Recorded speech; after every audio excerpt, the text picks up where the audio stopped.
अजीज़ तलबा व तालिबात, आप क्लास 11th। आज का हमारा दूसरा लेसन है नज़म खाके हिंद के क्वेश्चंस। कुछ क्वेश्चंस हमने पहले लेसन में वजाहत किए हैं, तो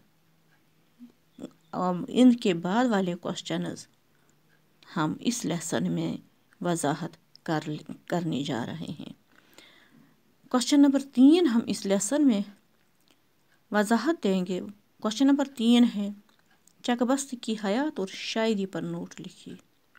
तो बेटे यह वाला क्वेश्चन तो हमने पहले ही कंप्लीट कर लिया है, पहले वाले एक लेसन में।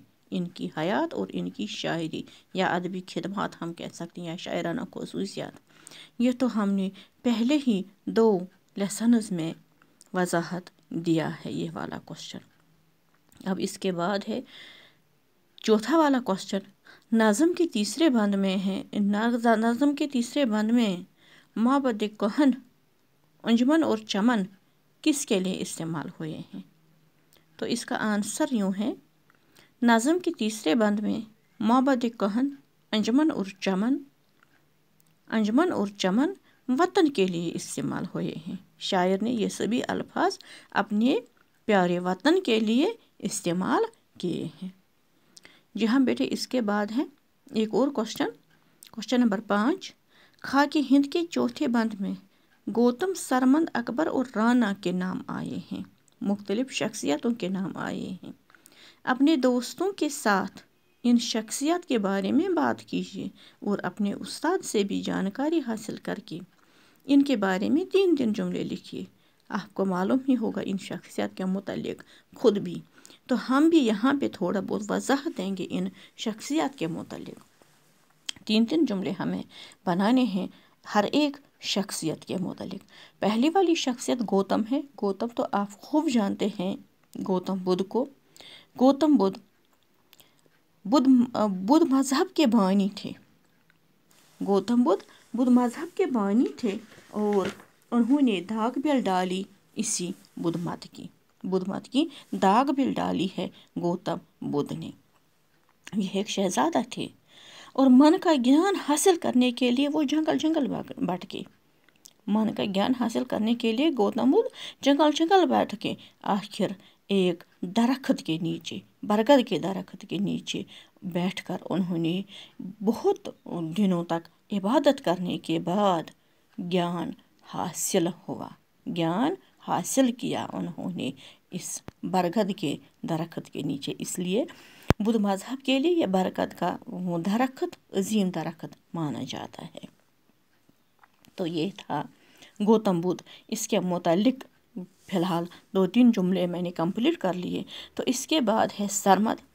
सरमद का असली नाम था, पूरा नाम था शेख सरमद काशानी। यह असल में रहने वाले थे आर्मेनिया के। आर्मेनिया एशिया में ही एक मुल्क आता है तुर्की के साथ। वहाँ के ही ये रहने वाले थे। एक वलीउल्लाह थे और उन्होंने असल में वो थे ज्यूज़ यानी ईसाई मज़हब के मानने वाले थे। तो उन्होंने कुछ देर के बाद फिर आखिर में उन्होंने ये जैन मत यानी ये ईसाईयत छोड़कर इस्लाम को कबूल कर लिया और ज़िंदगी भर खुदा की खुदाई के कायल रहे। तो उन्होंने अपना मुल्क छोड़कर हिंदुस्तान को इख्तियार कर लिया। इसीलिए नाज़म में आया है, उन्होंने अपने वतन को कबूल कर लिया इस खाके हिंद पर, वतन को कुर्बान कर लिया इस खाके हिंद पर। उन्होंने अपने वतन को भी कुर्बान कर लिया, अपना वतन भी छोड़ दिया उन्होंने और हमारे इस वतन में खाके हिंद में रहने लगे। जहाँ बेटे इसके बाद है अकबर। अकबर अज़म जिसे कहते हैं, मुग़ल ख़ानदान का एक अजीम बादशाह था जिन्होंने हिंदुस्तान पर भी बहुत अरसे तक हुकूमत कायम रही इनकी।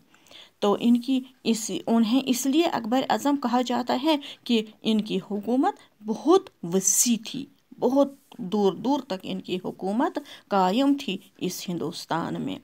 तो उन्होंने एक नया मज़हब अपने वक्त में, अपने इस दौर में उन्होंने एक नया मज़हब राइज किया। नाम था इसका दीन इलाही, यानी इसमें ना कोई मुस्लिम, ना कोई हिंदू, ना कोई, सभी के लिए यकसां सलूक था इस मज़हब में। नाम था इनका इनके इस मज़हब का दीन इलाही।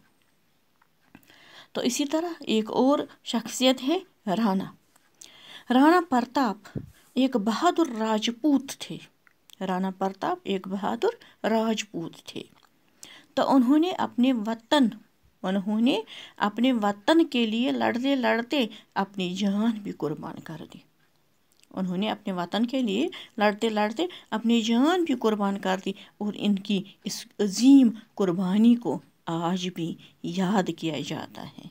आज भी याद किया जाता है इनकी इस कुर्बानी को, जो उन्होंने अपने जान की कुर्बानी दी अपने वतन हिंदुस्तान के लिए। लड़ते लड़ते वो शहीद हो गए। इसीलिए नज़म में आया है इनके लिए कि उन्होंने अपने वतन को अपने खून से सींचा। राणा ने अपने इस वतन को अपने खून से सींचा है, आबियारी की है अपने खून से भी इस राणा प्रताप ने अपने वतन को। जी हाँ बेटे, इस वक्त इतना ही इस लेसन में, बाकी अल्लाह ने के बाद वसल्लम।